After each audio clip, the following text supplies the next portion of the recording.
You're listening to the Heroes Power presented by BlizzPro.com. Your host, Balrog fan Zexorus and DJ Tyrant.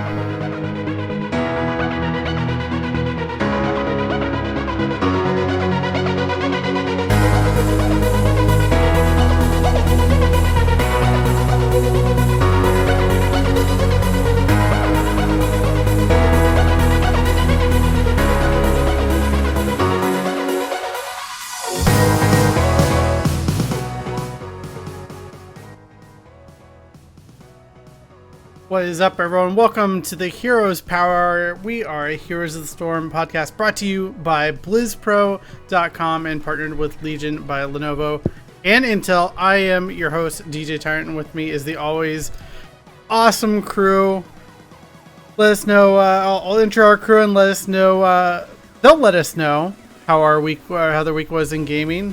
We were off last week, so we're back though. Zexorus. How are you doing, my friend? I'm doing better now that I'm not sick anymore.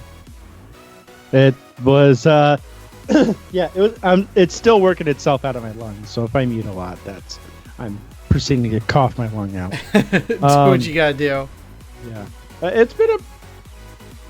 I've been kind of slacking on the heroes, but I have been playing a lot of the Brawl because I do like the Silver City map. That is a idiotically fun map. Other than that, I've just really been playing Final Fantasy 14. Sorry, Blizzard. I just like Final Fantasy more. I will let you know there are plenty of Blizzard employees that do play Final Fantasy 14. I do know that, so it's not a bad thing. Okay, well, I don't feel so bad anymore. Felt like I was cheating on them or something. But other than that, I finally got my sub 4 hour run for Phantasy Star 4, and that was a load off my shoulders. So, which almost didn't happen because glitches and late game runs are fun to deal with. So, yeah, it can be. Salvaged the run and got my sub 4 hour run. So now first, second, and third place are all sub 4 hour runs. So I kind of feel like I joined an exclusive club. There you go. So, you are an exclusive club. Yeah, American record holder. American record holders Extras.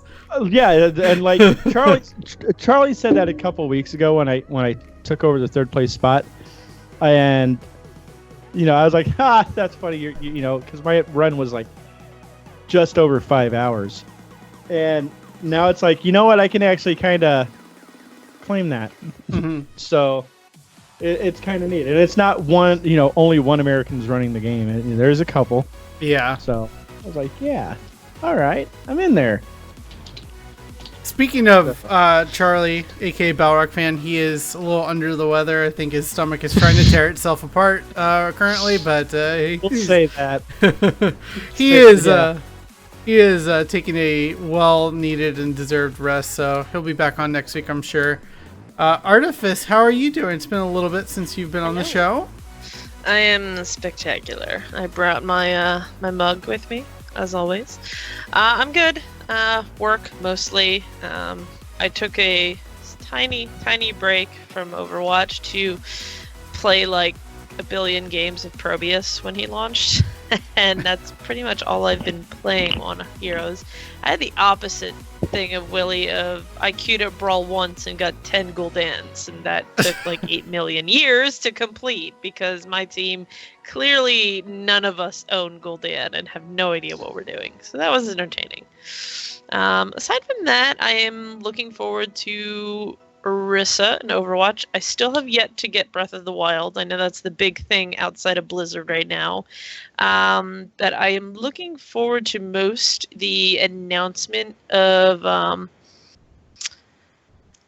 actually rather the sale of BlizzCon tickets. It got announced last week. I missed that part, but I know the sale is coming, so I'm excited. Yeah, it's kind of weird. The timing of it actually is the same day as Heroes of the Dorm. So people that are going there are going to have fun trying to pick out those tickets, but I'm sure it's possible. I'm sure people will figure it out. I got one 2 years ago on my phone, so it is possible. Okay, it's just it is a lot possible. harder. It's just yeah, way more stressful because it's already stressful as it is trying to get tickets. 6 monitors. D-Flame G, I know you've been putting a lot of time into Breath of the Wild. Yes, how has it unlike been Elena, I for you? did get Breath of the Wild, and it has been amazing. I had spring break this past week, and so I just spent 6 or 7 hours a day playing that game, There you go. and had a really good time with it. Highly recommend it if you have a Wii U or if you feel like buying a Switch. I did play some Heroes. I didn't completely ignore it. I haven't played Probius yet. I'm waiting for his price to drop per usual, but I've played enough with him that I kind of feel like I know where he is. Except for nobody's ever picking the better ultimate, but I guess we can discuss that later. Yeah. I've just been playing casually pretty much lately. Nothing too crazy. I'm waiting to do placements. Filthy probably casual. do them this week. Yes, I'm filthy casual. I'll probably start doing placements for Hero League this week, and then get Team League whenever I can. But we're gonna get into the news here. It's been a relatively light news week, but a lot of esports news going on as the Eastern Clash did happen over the weekend. Unfortunately, we didn't get to talk about our predictions, but I know I was kind of beating the drum of L5 before the Eastern Clash because the one series they had against MVP Black during the regular season of the HEC Korea, they crushed MVP Black 3-0 in a best of 5 series. But that's not what happened this time. MVP Was that Black, a different patch? this is a different patch, correct. But this time around, MVP Black did end up winning the tournament and beat L5 in actually 2 best of 5 series. They beat them in the winners bracket and then the grand finals, which L5 fought through the lower bracket to get back and do that rematch. But it was a really good series and lots of Lucio getting played. I know some of us were able to watch it. I just want to get your initial thoughts on it, especially with MVP Black really showing that they're probably arguably the best team in the world right now. Artifice? I had a good time watching it. I thought the beginning of the clash was entertaining because it was people joke about things being hit or miss. The entire first round was either 2 or 0. There was no like halfway battles or I might take this. It was just you're in or you're out. Like that was it. It was like almost a sweep. They just pushed a broom through the first round. So that was fun. I did think one of the most interesting games was the one I was telling you about, Willie, where they went triple tank with the Zarya and the Chen, and I had no idea what they were doing. I think maybe they were planning on going for like a hold the door moment, but they just kind of like held the door open and were like, here, come in and have your core. The end of it, I didn't see the last final round, but I saw the semifinals, and those were a lot closer. It was a lot more fun because I was expecting L5 to take it. I did not expect MVP to pull that much in the semifinals, so I was kind of impressed with that. Yeah, and I was surprised at how China didn't particularly look great outside of what's the team that came in fourth? E-Star? E-Star, yeah. And yeah, the just like the Western Clash, the minor regions pretty much did nothing. They all went to 0-2 in both their series. Yeah, I had commented earlier, like we talked about how the gap in Europe was pretty obvious. Like it's in the Korean and China region, and SEA region, it's more so. Like it's, you're looking at Lake Michigan for, Europe, while you're looking at, the Pacific Ocean for Korea. Like you can tell the difference in skill between the top teams, which is, great because the top teams, when they play each other, it's absolutely amazing games that come out. Mm-hmm. But when it's a stomp, it's like a Divas match in WWE. You go get a drink. You go to the bathroom. You know it's going to be over soon. And if it's not, you kind of just sit there like, hurry up. Sorry, I'm not the only person who thinks that about Divas matches. I think there was more surprises in the Western Clash, like with the NZ team taking a game off the top tier. Off of Misfits, yeah. Yeah, Oh, like yeah. that was a much bigger surprise than the entire Eastern Clash for me. Mm-hmm. Yeah, for sure. I mean, what's interesting though is I need to investigate this more, but there's basically no information on Gold League right now and how they're doing their side of HGC. So I'm wondering if that really hurt them not having a structured system before the clash here, and that could really hurt them going forward. But there were some really interesting drafts, and Lucio was used quite a bit to really strong effect, and I'm really interested to see how the meta switches up. I mean, obviously you talked about the triple tank that was being used quite a bit. I casted HEC Open last night for North America, and there were a couple teams that were trying to run that too. So obviously Korea kind of sets the meta, and everyone else tries to just catch up and figure out how to get it to work. So it's very interesting.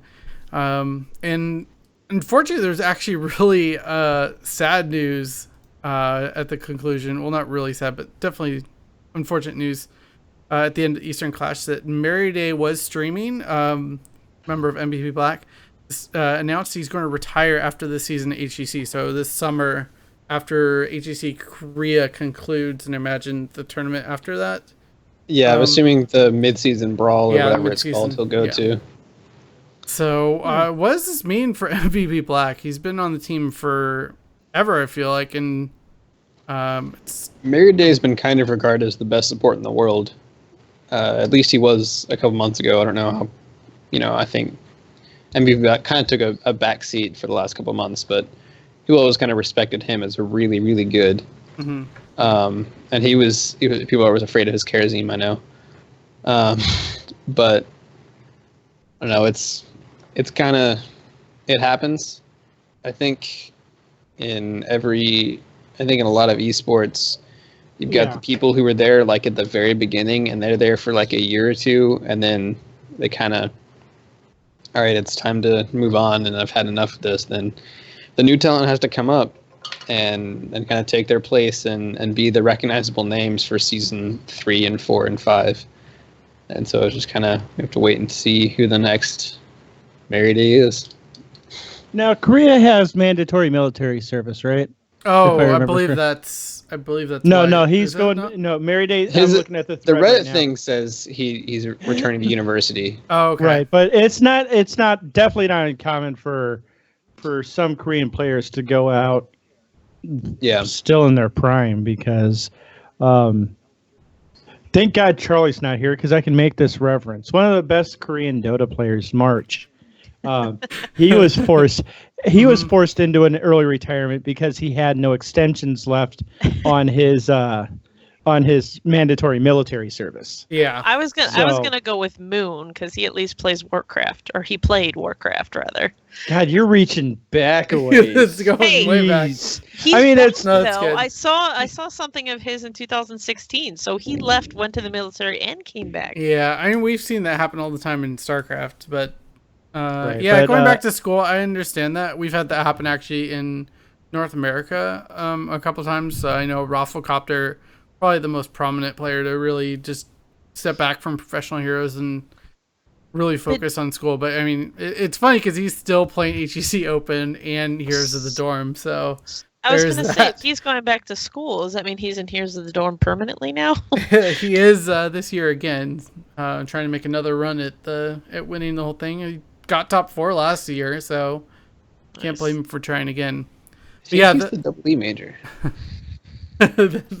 That could happen too.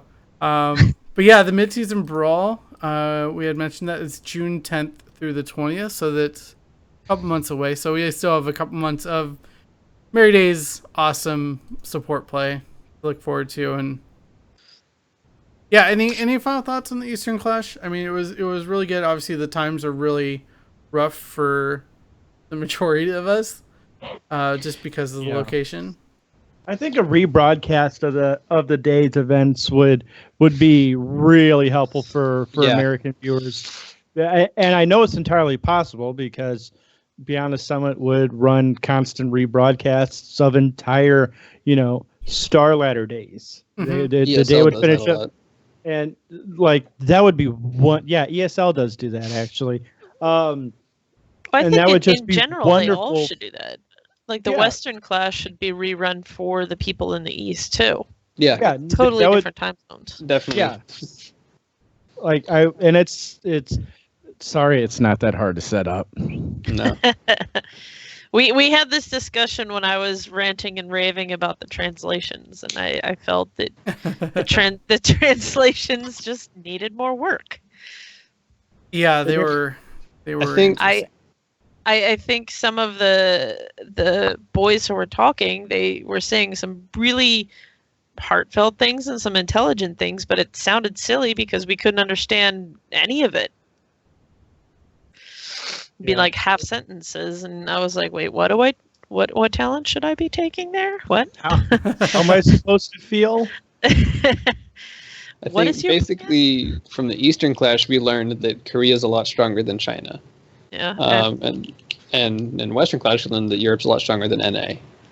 And so the interesting thing when we get to the mid-season brawl is figuring out where is China better than EU? Is it in between EU and NA? Is it going to kind of take games off each other?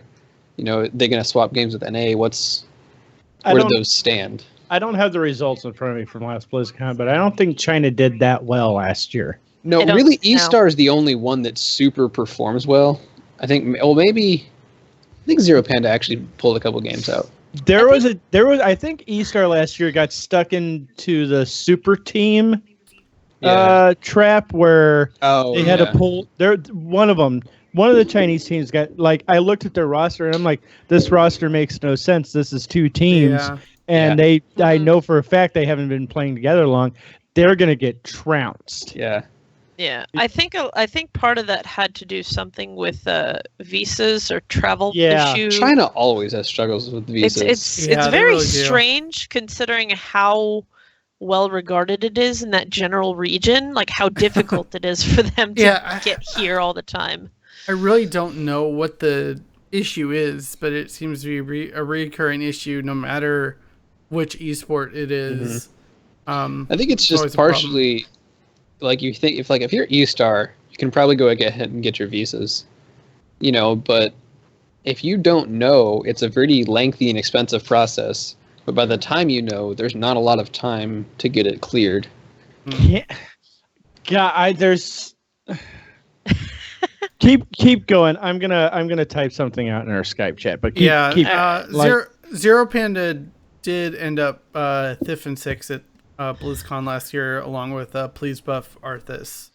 I think some of the issue with following this is I've noticed that even as like a casually viewing, there's so many like roster changes and team name changes that's the hardest thing to follow. Like some of the other broadcasts I've seen, the people doing the broadcast kind of not necessarily mess up, but they get the names confused because they're different every year. And I'm hoping that having this official first year of HGC, that next year will kind of downsize that change every season. I think it'll help really going forward. I mean, this is going to be a year process, and I don't know the exact timing, but I believe there are ability to roster swap a little bit. I think it's like one person you can roster swap, I believe, in between the phases. I'm not entirely sure, but there is some sort of ability to do that. And I know, obviously, we've talked about it before a little bit because I think it was Arrow had to have someone sub in for him for whatever reason. So subs are allowed as well throughout the HGC, it looks like. So hopefully it won't be too many like crazy changes, but I mean it won't be roster apocalypse again. That's what Blizzard wants to prevent. That's good. because then that means there will be minimal changes to like teams we're becoming fans of, thanks to this format. Mhm. Like the regional qualifiers, nobody really gave a crap about who the teams were. You watched for the known names, and that was it. Thanks to the HGC format, like I would have never liked Team 8 if it was the old format. I would have been like, whatever, Chew rejects, get out of here, you know. But like now that I've gotten to watch them play for 8 weeks or whatever it was. for 6-8 weeks, like I've fallen absolutely in love with how they played. That wouldn't have happened under the old formats. You know, you only see a team for one tournament every couple months. You don't. Yeah, you don't care about the them. track. Yeah, exactly that. And like teammate had like I'm on the train fully at this point. You guys are just gonna have to hold on. Like they had a compelling story out to start. You know, it was Chew and his trolley crew, and they ended up getting in. And then Chew's like, and then Chew did the whole I don't want to take this seriously, when everything about this is supposed to be taken seriously. So they told him to take a hike. I was like, these guys are gonna suck. They shouldn't even be allowed in the HGC. And then they came out just guns blazing, like, we are going to show everyone that you're wrong. Yeah. I mean, they had to do that though, because they knew they had no choice. You're right. They were burnt if they didn't. Yeah, they would be like, it was a boom or bust moment for Team 8 the first half of the season. Like there was they couldn't have finished like 4-4, and a 4-4 finish is just as in Team 8's case would have been just as bad as a 0-8 finish, if not worse, because then it would have heaped all kinds of criticism on the teams they did beat.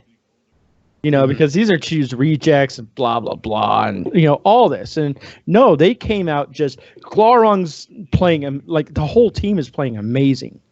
Mm-hmm. And it's a really, like Carl said, it's a really compelling story. Yeah, and it should be going forward, continue to going forward.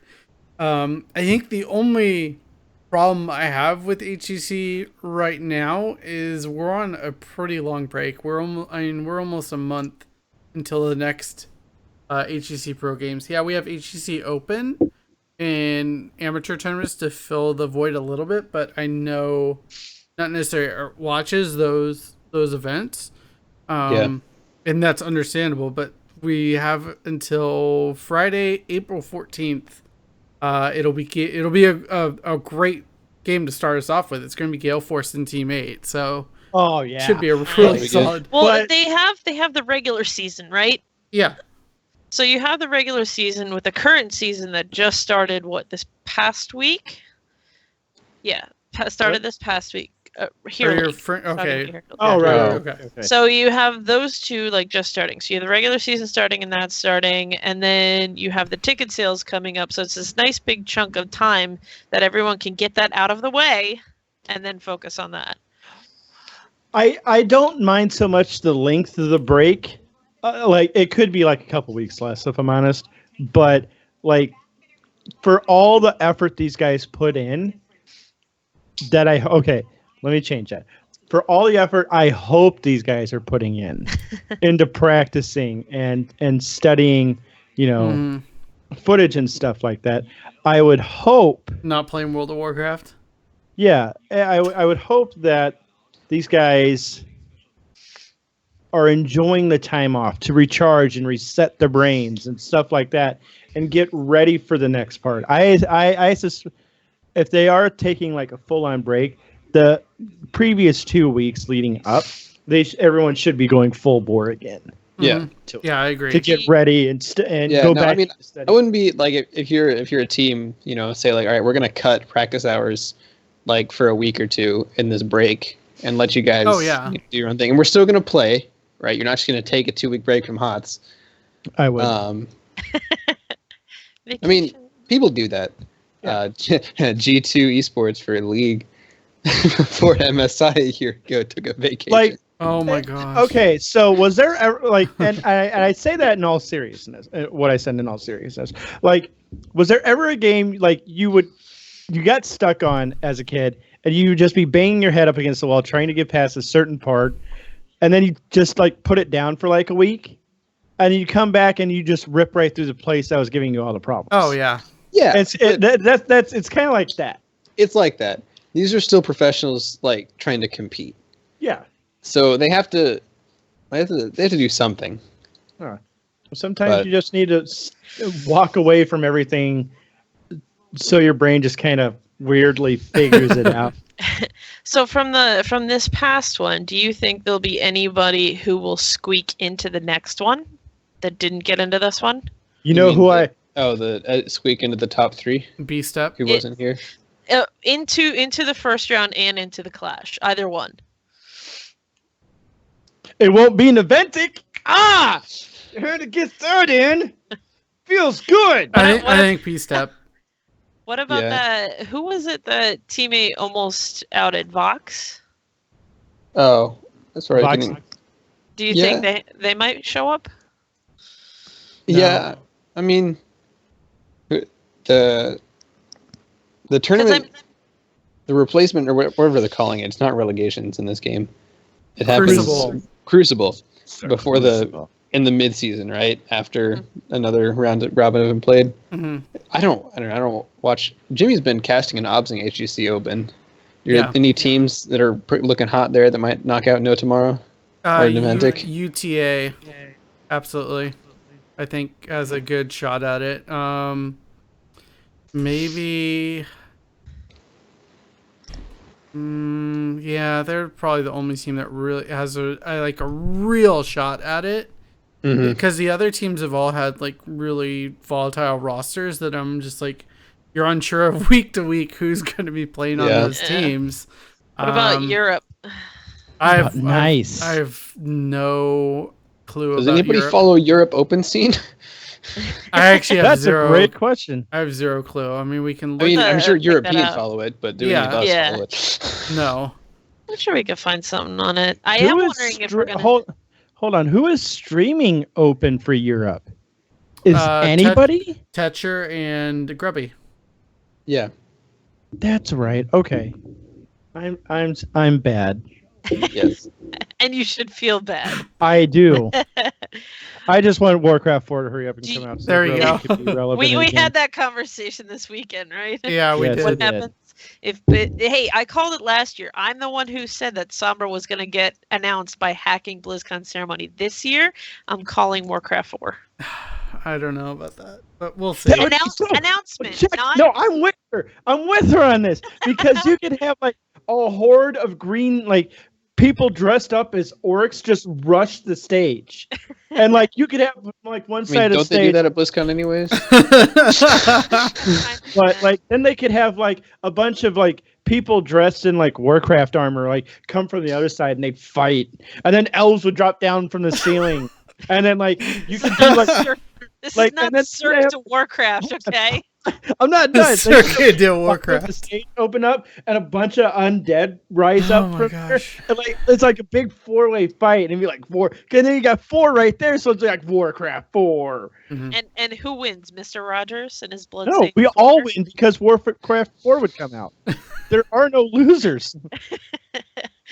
Chris Metzen leads the charge with Doomhammer. Oh my Yeah. gosh. Returns to BlizzCon. Oh, He returns specifically to announce Warcraft 4. tears. Yep. The flood of Yep. tears. Is that where Broder went? Yeah, there we go. He went to Warcraft 4. I've been joking about that for the longest time now. he's He's, got- working on Warcraft 4. He's working on that rock technology. Browder. Destructible rock Destructible coming to rocks. Warcraft. Oh my goodness.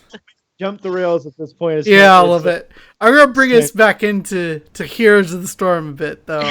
Let's talk a little bit about the current patch that we're on right now. We've had a few weeks to kind of see Probius, the newest hero, into the Nexus, and Probius. Probius. I thought it was Probius. Probius. It's It's pro. Actually- definitely Probius. It's Probius because that's what Gilly called it. Ah. Is wrong on this one. Oh, Gilly, You're please, wrong. why? That's not Why what do the you do official this to me, Blizzard Gilly? Blizzard video said. It was I'm Probius. aware of what his name actually is, but we are going to call No, him Probius because we can. Am I the only one who got that joke? Apparently. Okay. Anyways, Artifice, why don't you talk a little bit about your impressions on Probius? Thank you. I'm a big fan of him. I I love specialists. That's always been my thing. I like them because they're a lot of fun. And can you switch in game over? Actually, never mind. I'll just do this. I can. I like him because he has two separate abilities with when it comes to how you play him and why you play him. We were just discussing this because I was struggling with the solo laning because the way I play a specialist, the solo laning is different from some people. So how I like to play him is I stick myself with people who can solo lane, and then I go with the tank because it's easier for me to build the warp charges. Because when it comes to him, everybody loves the two ults, but it's all about the warp rifts with him. You can do so much damage, you can do so much zoning, and scare the bejesus out of people just by that tiny little circle on the map because they know that's death. It's just right there. That's death. It's like Nova's circle, just a lot smaller, and you can aim it better. I haven't played with the Echo Pulse build yet. I did mess around with the Shoot 'em Up at 20. That's actually a lot more fun than I anticipated it being. Just because it's kind of reminds me of Vala's old arrows, the way it like scatter shots more than this new build with her does. But I think he's fun. I don't play with Nullgate that much yet. I'm having too much fun. I'm having too much fun with Pylon Overcharge. I can kill anyone except for Varian with Pylon Overcharge. I haven't killed him yet, but I can kill all the tanks.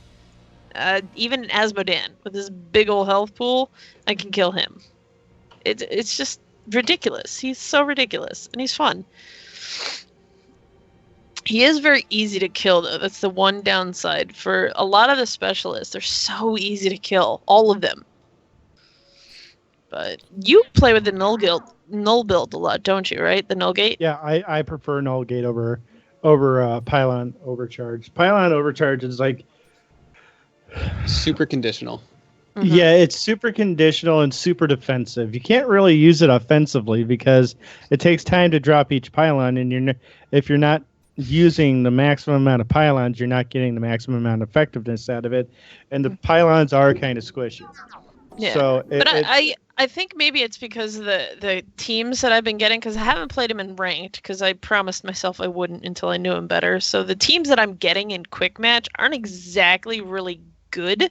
So it's kind of I'm playing defensively, so I know what I'm doing. Yeah, I mean, if the enemy team's going to run directly into your bunch of pylon overload, it's going to be a really good ult. Yeah. Like I told you guys, the most map I've been getting in the last week is Braxis. I think I've played about 13 games on Braxis. So it's kind of I just put them in the same spot and get the same result. And I think I yelled at you about using Nullgate as well. Yes. on that, because there's lots of choke points, and it just seems like Nullgate just allows you to be a lot more aggressive onto enemies, and a well-placed warp gate, not up and down like Jimmy looked like Jimmy had right there, but instead horizontally placed it like an angle or something, will just shred people. It sets you up for so much damage. Why am I hearing I'm in the shop. I was like, why am I hearing Chromie? Have I finally lost it? A little bit. But the slow on Nullgate is just absolutely insane. If you catch one person out of position and you have a +1 or +2 with a stun, that they're dead. There's no way around it. They are going to die. Yeah. I think my favorite thing about the warp rifts is that you can trigger more than one at the same time. Yep. That's just a beautiful thing, especially when someone's not expecting it. Yeah, I think people are going to treat him more of a mage and less of a support. Like, just because of the sheer amount of damage he can put out. Yeah, I don't like on certain maps I can see it, but like I said, I see him as more of a not a Sylvanas type specialist because she's really good with solo lane push, but the kind of specialist that you want with your team because of the zoning. He has a 43.5% win rate on hot logs. Because people are playing him wrong. Time for cannon rush! I don't think he's super OP. I think probably 43 is low, but I don't think even if people are playing him right, he's going to break 50. I think with him not being OP is a good thing because there's less to change when he hits the 2-week mark, which is tomorrow, I think, or no, next week, something like that. I think it's today. All of those. No, oh yeah, he's still 15K. Okay. Oh, okay. Like all of those players, yeah, all of those characters that come out, and they're so ridiculous that they're banned nonstop every game you play. It's not as much fun because, yes, you try to play it as much as you physically can, and then in 2 weeks it goes away, and then you have to change how you play entirely. He's not going to have that. He might get tweaked a little bit up or down, but he's not going to have that massive nerf that completely changes how you play them. No, he's not. Yeah, no, but he seems like to be one of the more balanced heroes to me. Like, it's not like Zarya, she does no damage whatsoever. Why am I running from this Russian weightlifter lady? You know, and then, oh God, my face is melted and I'm watching, what's left of my hand melt away. I stood too close to her. Like that wild jump, like Probius actually, I'd make the cannon a little more impactful because I don't see a reason or to a quicker recharge or something. A lower cooldown because like one cannon at a time is one cannon at a time on a 15-second cooldown is pretty non-impactful. Yeah, I do think that's something they might change is the percentage between his builds of like I'm gonna take this versus this. Like that's something they try to avoid, right? Is like only taking one set of talents ever. Either give him the ability to put down more pylons at an earlier level to maximize his effectiveness and actually make the second ult useful. Because, sorry, it doesn't feel useful. Like, compared to Nullgate, like I know you like it and everything, and that's fine, and that's awesome. I'm glad you're getting enjoyment out of Pylon Overcharge, but it doesn't feel impactful in the face of Nullgate. Nullgate just does so much more. Yeah, I mean, it just feels so hard to set up the pylons effectively to get maximum value out of that. Pure defensive ult, and when you're using your ults defensively, that's not a good sign. You're using it in a place of panic. It's the same way I saw Thrall's talents for almost 2 years. Nobody took Earthquake until like the last 3 months. No one ever took Earthquake. It was the worst talent ever because Thunder was so good. Yeah. That's kind of how this is leaning right now. Everybody's still taking Pylon Overcharge. Well, I mean, it's only been more fun. Hold on, is that what Hotlog? Is that what the data on Hotlog? I don't know. Oh. I think Nullgate. I'll take a look right now. Talents that people need to watch being used before they actually learn and start using it. Like, it wasn't in HGC. I don't know if is it being used in Heroes of the Dorm yet, or is it still on lockdown? Pylon Overcharge has an 88% pick rate. It does have a much better win rate than Nullgate, but Nullgate has so few games that the stats really aren't that reliable. Skewed. I don't believe... Yeah, What? 88. That's idiotic. Is over a little under 6,000 games in Hero League. Yeah. See, it's so brand new. It's like any new character. Like you could say whatever you want for the first month, but until people can see pros playing it, until they see it on like sponsored things, like it's gonna take them a while to get used to it because he's not overpowered. Like when Rag came out, everybody played Rag because it was so goddamn easy. You just hit things and everybody dies. That's all Rag did for like 2.5 weeks. Yeah. I'm staggered. No, me Stunned. too, Willie. I think Yeah, I'm a little 88% of stunned. people are dumb. I think 80%. Yeah, I'm 100% behind you on that. Like, No offense. What? No, take offense, Elena. I Okay, do. To be fair, she has like a level 18 Gazlo or 20 or what is it? He's almost 18 now. Yeah. Oh my goodness. And Pylon Overcharge is the Gazlo ult. It is. It's It's not even It's not even Oh, my even goodness. Gazlo. It's like Gazlo got dropped on his head as a baby. Oh, Oh my No, but- goodness. Pylon Overcharge is that thing where if it can work, it does really well. It's impactful Oh, if you yeah. get it off right.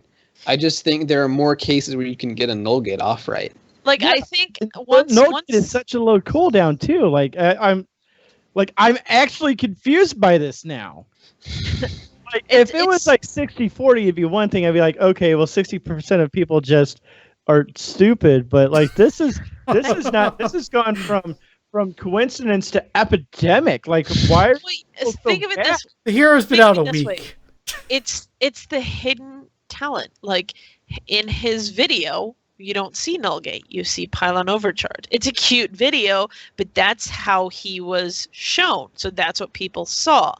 And in his like debut, like people don't know how to run Nullgate. So they're going to think, "Oh, I want a ton of damage that's going to blow people up," rather than have to strategically do something that they have to learn. Mm-hmm. And they're getting That's blown the- up. See, but the problem is they're getting blown up in the process of trying to blow people up instead of actually using their brain, which they may or may not have. I've just learned. No, I am going to be insulting this guy because this actually bothers me. Nobody is the superior ultimate. It's no. Let's look at it. It's a 40-second cooldown, so it will be up every team fight. It slows them for 80%, and they take damage. It's like a force wall that got Again, you're looking at it from a point of view of somebody Well- who has watched a lot of pro moves. People haven't seen the pros use him yet. They have no idea what they're doing on him because he's not overpowered, so they take the talent that looks overpowered. I will say this right now: if the when the pros start playing him and Nullgate doesn't get picked, I will eat a fruit hat on stream. I'm gonna hold you that. gonna pay Crone to All right. pick it. Get it in. Lock it in. Willie will eat a Lock it fruit in. head on stream Oh if the my pros goodness. pick Pylon Overcharge. Oh my goodness. Oh, that's Oh, wonderful. Because pylons are And you too know what? sweaty You know to be what? useful. In an I outfit hope setting. I'm going. Ugh! I hope you have to eat crow Right now. because I really want to see someone like Glaurung, who's ridiculous on hard things like Medivh. I want to see him use Pylon Overcharge, so you have to eat crow. That's what I want to see. No, but if you're good, Nullgate offers a lot more. Hold on, Carl, let me shorten this sentence for you. If you're good, you'll pick Nullgate. Or Chen. Is that where you're leading with that? We're no Chen discussion this No, week. stop it. I already got into an argument with a player from Dorm. Oh my goodness. Let's talk a little bit more about some of the other changes though that came with this patch. Really interesting one as kind of read it in bit of a hissy fit, maybe. His variant is not being classified as a tank anymore for quick matchmaking. Do you think this is a mistake? No, I think because the thing is, when he was classified as a tank, he was always the solo tank, and it just like you had to pick taunt variant. You didn't have an option. Mm-hmm. And then they've just recently made some changes, and they nerfed the taunt build, they buffed the Colossus Smash build, they buffed the Twin Blades build, and they're trying to he has twice as many DPS options as tank options, and they're clearly trying to shift him into a place where they're more balanced. And so the decision is like, all right, let's put Varian in positions where he's allowed to do DPS. And it kind of sucks if you're on the enemy team when he does go taunt because you don't have a tank. But I don't know. I think there's just really not a good quick match solution to a multi-class hero like this. Mm-hmm. But I do think this is the better solution for the Varian player because they actually have the freedom to choose. Or before you really didn't. Because choosing not to pick a tank when the enemy team has a tank is a lot worse than choosing not to pick a tank when the enemy doesn't. Mm-hmm. Yeah, I haven't actually run into this yet, so I'm interested to see how it does play out going forward. And I don't know. Any other thoughts before we move on from this artifice? No, I don't have it. I've changed my. I've had a operation. Wow, my voice really dropped. It did, didn't it? Congratulations on your so transition. eager to get in there, Jesus. I have nothing. No, I don't know. I'm still going on about this in my head, so we'll revisit it another time in a month when the pros are playing it. Mm-hmm. The other thing when I won't be eating a fruit hat. Oh my goodness. Anyways, some of the other changes that I really wanted to talk a little bit about, at least, was the warrior changes. Both Arthas and Nubrak seeing a huge spike in win rate. Huge in the sense it's a couple %, which is good. Which for is them. huge. Yeah, which is pretty big. Arthas I've actually seen being played in HCC Open and getting banned fairly often. And I did Arthas play a little bit of good. it. But Arthas looks really solid right now and kind of It's taking about time. over. Yeah, it's about time. I know some of the people we play with will be very happy that Arthas is in a even better spot. Way back 3 years ago, it was like Arthas Stitches were the two kings of. Uh-huh. I guess. Well, maybe now with Arthas being meta, King Caffeine can take Denial up to the top. Does Denial still exist? They exist as an org, but B-Step Yeah, sorry. is what he's referring to. I always forget. Okay. Helping solidify Elena's argument about team name changes. Name changes. I forget which broadcast I was watching, but it was some high named former pro players, and they were kind of like, wait, what's their name again? Like, that's a problem. Yeah. That's a big problem. Yeah, but I don't know. Oh, just kidding. Nubrak's win percentage went down 1%, but it's still number one at 55.3%. Oh, darn. The Nubrak's strong. The balance changes are usually pretty good, but I think these two, it was like when Murky got changed. Like, these two tanks, like, it needed to happen. It was their turn. Especially Arthas. Poor Arthas. Yeah. Incoming health nerf for a Nubrak next week. You heard it here first. That's like all they've done for Nubrak for the last year is like buff his health and he's OP, nerf his health and he's 43% win rate. Yeah. It's like a red light, green light with him. But Where did they stop? Arthas overall is up 4.5%, so Yeah. that's a pretty good lead there. And I bet who does that? happy. Who does that hurt though the most? And do you think of the Warriors? Well, there's a really heavy like melee assassin, like multiple frontline meta right now, and Arthas is the best counter engage. Probably, I could be wrong, but one of the best counter engage tanks in the game. If they're running into you, Arthas is amazing. With his frost presence and the howling blast and all that stuff, because the one thing Arthas lacks is engage. But when they're in there already, he has slows, he has damage, he has roots. He's really strong. And so when you've got Greymane and Alarak, and you got Tyrael diving in, you got Valyria, Zeratul, all this stuff where they're just Ragnaros. Arthas is really good against that. And so he fits the meta, and now he got buffs, and he can do his job well. Yep, I wholeheartedly agree because I've one of the matches I saw last night was Arthas was just able to slow a player that was trying to escape, caught him in the W, and the rest of the team was able to finish up on him. Any other thoughts before we move on to talking a little bit about Heroes of the Dorm? Well, No, if Arthas and Anubarak are up, who do you not see any more of? Like, who has disappeared? Muradin. Prominently, Muradin. I mean, he's been kind of like on the down slope for a while, and I think now he's pretty. I've actually seen a lot less KT. I don't know KT's why. KT's been gone for months. Like, yeah, but it's just strange. In terms of tanks, Tyrael, I think, is going to see a huge fall off because of the removal of Imposing Will, and obviously now there's a lot more variety of options for warriors. Mm-hmm. You know who these changes aren't going to affect? Oddly enough, Chen. Because no one's gonna pick him anyways. Speaking of Chen, though, we had an event this weekend where Chen was picked. It was Heroes of the Dorm. Really quickly, I'm curious who you guys think is your favorite to win the tournament, even if you didn't necessarily fill out a bracket. Let me know who you guys think. I know Zex is all in on, who is it? Indiana University, Purdue University of Indianapolis, IUPUI. Go Jaguars. Wow.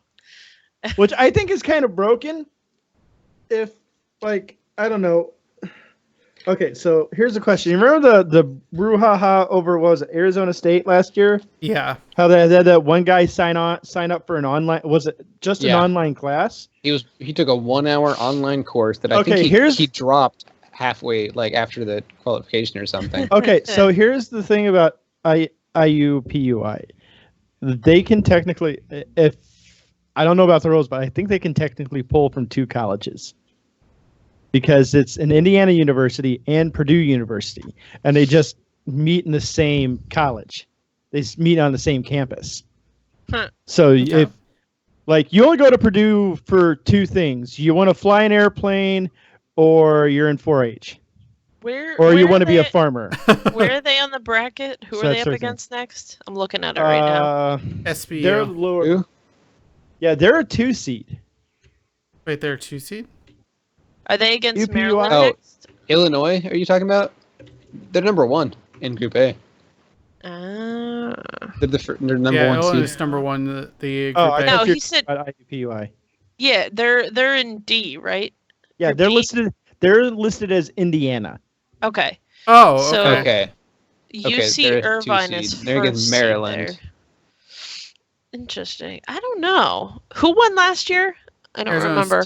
Arizona State. Tennessee did well last year, didn't they? They got top 4. Supposed to. Nice. I don't know how many of their players are the same.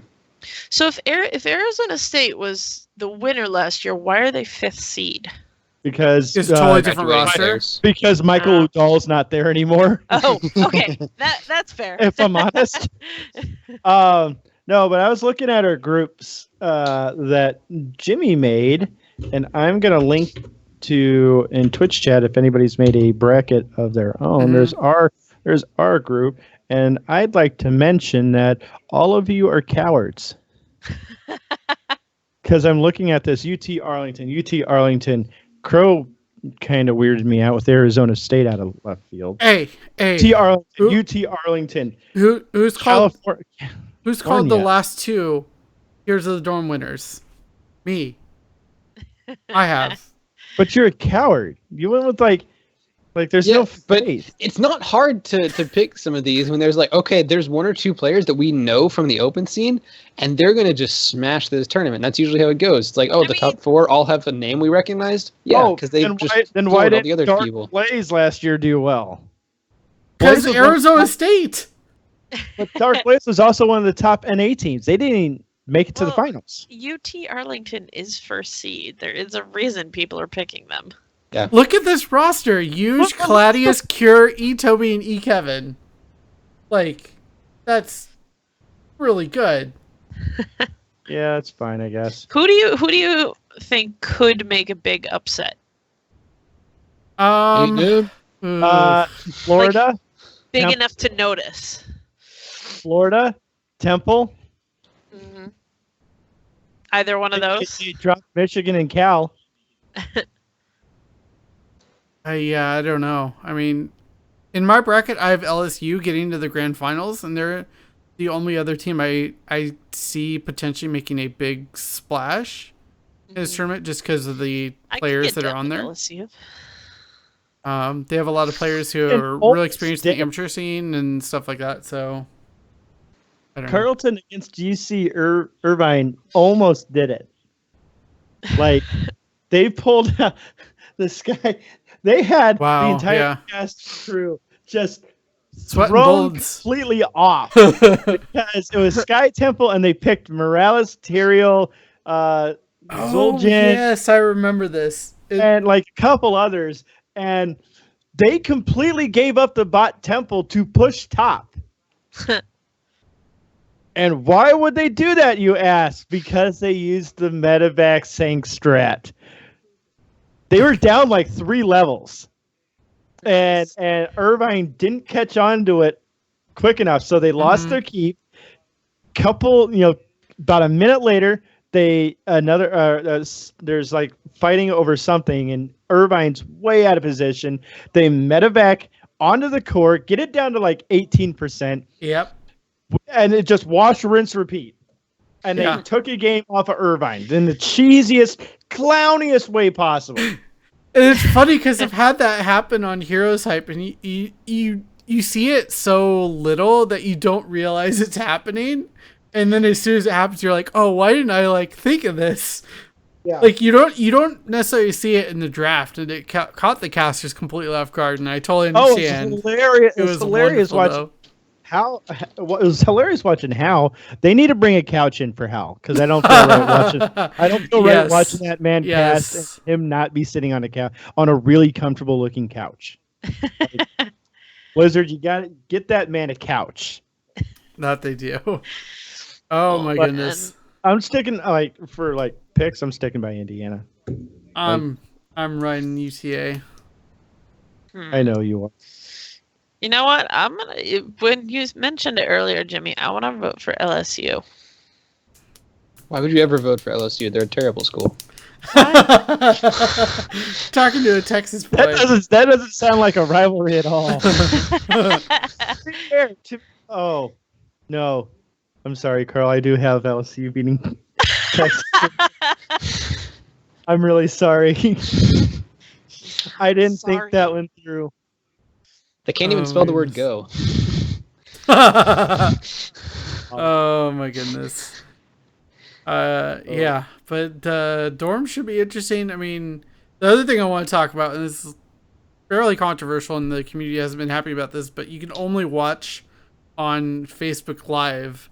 I know Zex and I have both made an effort to make sure to watch it. I found the easiest way for myself to watch it is actually the Heroes of the Dorm website, heroesofthedorm.com. They have a nice little wrapper for it, so it's not as, I don't know, obnoxious as as watching it on Facebook directly.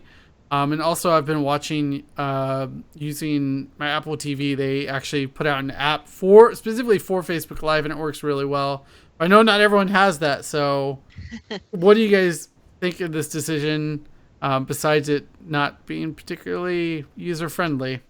Watching it on an Android device is absolutely awful. Watching it on the computer is absolutely, it's like I've got that live blurb like blocking some of the stuff out the entire time, and that drives me bonkers. Like, I hate it. And then you got like you can't do anything without opening up another tab. Yeah. Like, I can't check the rest of my Facebook because I'm locked into this page, and that's stupid. I honestly, I haven't really kept up with it. I mean, I've been watching the HGC late at night, but the dorm thing, like, I don't really watch Facebook live videos, so it's difficult for me to get into it. I probably, like you said, would have an easier time watching it on the website. But It's definitely something to check out. I mean, when I'm gonna watch something, I open Twitch TV and I look at streams I'm following and see which one of those do I want to watch. Mm-hmm. And that's really how I determine my viewing experience, unless I know like HGC, like now that's even usually how I see HGC, but like Western Clash is like, okay, I know I want to watch some of this weekend. But Ears of the Dorm round of 64, round of 32, I'm not blocking off time for, and if I'm on, that Saturday or whatever, and it was on Twitch, I'd watch it. But I don't ever look on Facebook to see, what should I enjoy today for my viewing entertainment? yeah, it's really not the platform where you're like, oh yeah, I want to go watch some live gaming content. Let's go to Facebook. I think maybe they thought being a social media platform, it would get more interest in the college age range, but with Facebook being that, it's as not a college student, we use Twitch a lot more than we use Facebook. Yeah, but okay, hold on. Another Elena? thing, huh? Finish. Go ahead and finish. I have a point. I just know that even people I work with, there are people who don't even use Facebook because they don't like it, so they wouldn't go on Facebook just to watch that. But you can go on Twitch without needing to deal with Facebook stuff. I will say this. Your point about wanting to reach college students on Facebook would have been completely valid like 10 years ago. Yeah. When it was don't still go to Facebook college to reach only. college students right now. Hey, that's when I started my Facebook. That's when I started my Facebook too. Is when it was like I said this once. I'll say it again. Opening Facebook to the public was the worst decision ever. Yeah. But however much Facebook paid for exclusive rights, it wasn't enough. This is one of my favorite events in all of esports in the year. It brings all the hype of college, sports to an esport forum, and I love that. And now it sucks. Like the hype, like I'm watching Heroes of the Dorm, and there's like 600 people watching when there would be several thousand watching on Twitch. Like the hidden audience is completely unacceptable. Plus, there's no more. It's not on ESPN. Like, what is that? That was. I'm sure like Blizzard had to fork over some money to get that on ESPN, but it was worth it because that's hype right there. You're on ESPN. That I loved getting tilted reading everyone's reactions to it on ESPN on Twitter. Just reading the Twitter with it was amazing. Just looking for here's the dorm hashtags or ESPN. Yeah, was the best part. Just spend all the commercials doing that. Yeah, like like a lot of the. Yeah, I think a lot is lost. A lot of the fun that viewers had entertaining themselves alongside watching the streams, be it trolling the crap out of, idiots who can't understand that watching someone play a video game is pretty much the exact same thing as watching someone throw a football, hit a baseball, shoot a basketball. You're still not playing. And if you are, you're probably bad at it. What do you think of, like, not just viewer wise, what about the technical aspect? Like, is it doing a good job technically with like technically production value? Or are you talking about like Facebook Live as a platform as opposed to Twitch? No. Like because like I said, with the difficulties with the HGC, with like the translation and sometimes the transitions, like one of the things I wish they would do for all of these events in general is instead of replaying old character commercials, do replays of really good gameplay that has been going on so people can rewatch that. Like, is there anything technical that you think they should continue doing or should be doing in Dorm?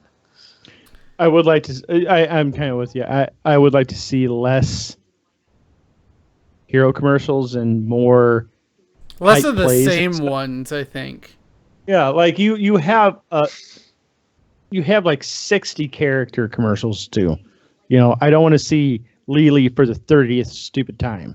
Like, come on, mix it up. But like, Or I mean, I on don't a know what their technical ratio aspect- is for ad to analysis desk. Mhm. But you know, if they could spend more time, on because I think they usually show one play on the analyst desk. Like Mhm. we pick this one thing to look over, and it's Mhm. like a 5-second clip, and then they'll talk about the game, and then they'll go to commercial for 5 minutes or so. Mhm. If you could give them 2 or 3 replays, the ability to say, here, we pick one fight, and there was this other fight that was kind of a turning point, and this one fight that ended the game, or like there was a really cool technical execution in this one fight, but this fight was also important. Give them more things to talk about. Yeah. They don't To even extend have to, that.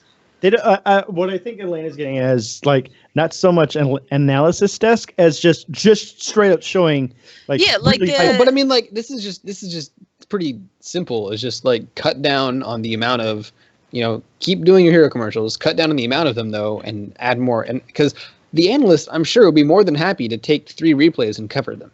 Yeah. It's not like they have to add a whole bunch of extra prep because they Yeah. just watch the games like we did. that depends. But I mean, like you said, watching sports before, like anytime I watch a football game before it goes to commercial, there'll be a replay of a play, just that clip, like that one. I forget what match it was, but oh gosh, they hit the sulfurous smash. It was on. That was Western Clash. Yes, that play, if they had replayed that a few times during that was amazing. Like, why wouldn't you replay that? You can do the Twitch clips. It's really easy to do. Just throw it in there. Yeah, I agree with that. And I'm glad you know exactly what play I was talking about. No, because I went crazy when that play happened. That was a nutty play. I just find it interesting that they're using the HCC studio for it as well. Blizzard's really getting a lot of value out of that. I mean, that thing was used nearly 24/7 all last weekend because they had the casters there for the Eastern Clash overnight, basically, and then Dorm during the day. So it's an interesting setup. I feel like they're not maximizing the space necessarily. They only have 2 to 3 people on those large desks at the same time, and I feel like Zex was saying, you could have people just come on for the analysis portion of the game that just happened and have more people talking about that. And I think that's something HGC. That was Carl. That wasn't me. Okay, well, whatever. Carl, we'll give that to Carl.